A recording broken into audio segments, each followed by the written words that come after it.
Good morning વિદ્યાર્થી મિત્રો. હવે તમે આ વિષયના વિડીયોઝ એક સાથે પણ જોઈ શકો છો.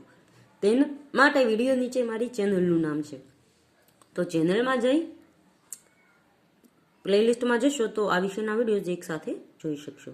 તો વિદ્યાર્થીઓ, ગયા વિડીયોમાં આપણે શીખ્યો તો ગુજરાતી ધોરણ 7 દ્વિતીય સત્રનો પાઠ નંબર 3, જે પૂરક વાચનનો પાઠ હતો, એક જ લક્ષ્ય. આ વિડીયોમાં આપણે આ પાઠનો અભ્યાસ શીખીશું. તો પાઠમાં અભ્યાસ આપેલો નથી, પણ મેં અભ્યાસ બનાવેલો છે.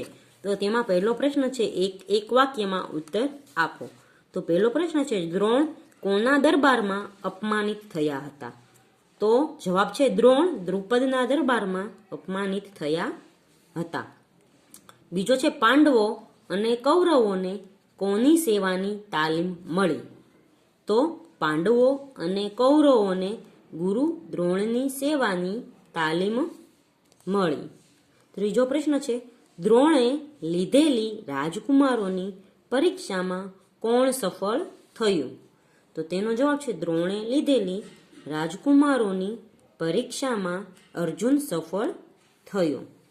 પછીનો પ્રશ્ન નંબર 2 છે, પ્રશ્નના ઉત્તર આપો.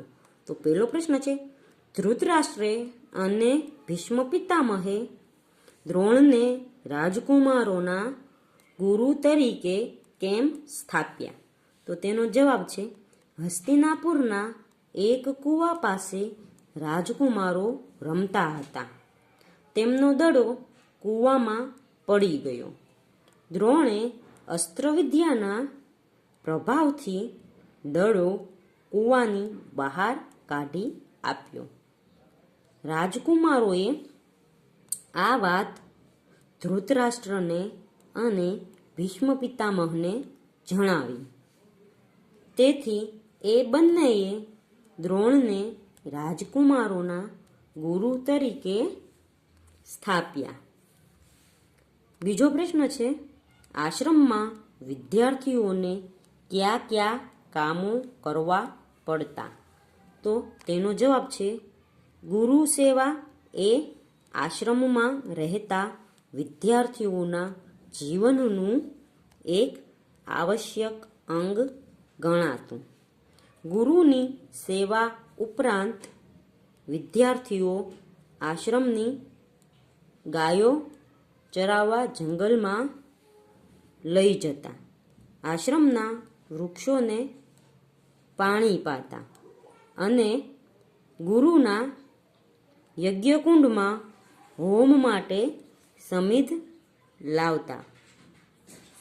ત્રીજો પ્રશ્ન છે, દ્રોણે અર્જુનને ક્યારે પક્ષીની આંખ વીંધવાની સૂચના આપી?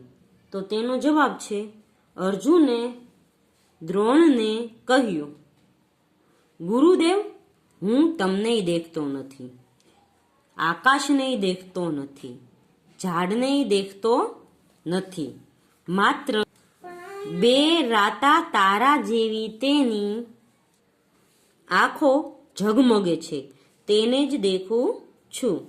અર્જુનના આ શબ્દો સાંભળી દ્રોણે અર્જુનને પક્ષીની આંખ વીંધવાની સૂચના આપી. પછીનો પ્રશ્ન છે, સમાનાર્થી શબ્દો આપો. તો પહેલો છે અપમાન, તો અનાદર અથવા તિરસ્કાર. બીજો છે સેવા, તો ચાકરી અથવા નોકરી. પછીનો ત્રીજો શબ્દ છે આવશ્યક, એટલે કે અગત્યનું તથા જરૂરી. પછીનો પ્રશ્ન છે આલેશાન, એટલે કે ભભકદાર અથવા ભવ્ય. પ્રશ્ન નંબર 5 છે, વિરોધી શબ્દો આપો. તો તેમાં પહેલું છે માન, તો તેનો વિરોધી અપમાન. બીજું છે નજીક, તો તેનો વિરોધી દૂર. ત્રીજું છે હાજર, તો તેનો વિરોધી ગેરહાજર. ચોથું છે જવાબ, તો તેનો વિરોધી સવાલ. પાંચમું છે નાના, તો તેનો વિરોધી મોટા. છઠ્ઠું છે આવશ્યક, તો તેનો વિરોધી અનાવશ્યક થશે. પછી પ્રશ્ન નંબર 5 છે, શબ્દોને શબ્દકોશના ક્રમમાં ગોઠવો. તો પહેલું છે આશ્રમ, બીજું સમિધ, સાધન, આજ્ઞા અને પક્ષી. તો તેને શબ્દકોશના ક્રમમાં લખશું તો પહેલા આવશે આજ્ઞા, કારણ કે ક પછી ક્ષ આવે છે અને જ પછી જ્ઞ આવે છે. તો આજ્ઞા, પછી પક્ષી, સમિધ, સાધન અને સ્વાશ્રય. તો ક પછી ક્ષ એટલા માટે આવે છે કે ક એ ક પ્લસ શ કરીએ તો ક્ષ થશે. તે ક અને ક્ષ નો સંયુક્તાક્ષર છે એટલે ક્ષ ક પછી આવશે. એવી જ રીતે જ્ઞ છે તે જ પછી આવશે, કારણ કે તે સંયુક્તાક્ષર છે જ અને ન નો. તો વિદ્યાર્થી મિત્રો, અહીં પાઠ પૂર્ણ થાય છે. આવતા વિડીયોમાં આપણે આગળનો પાઠ શીખીશું.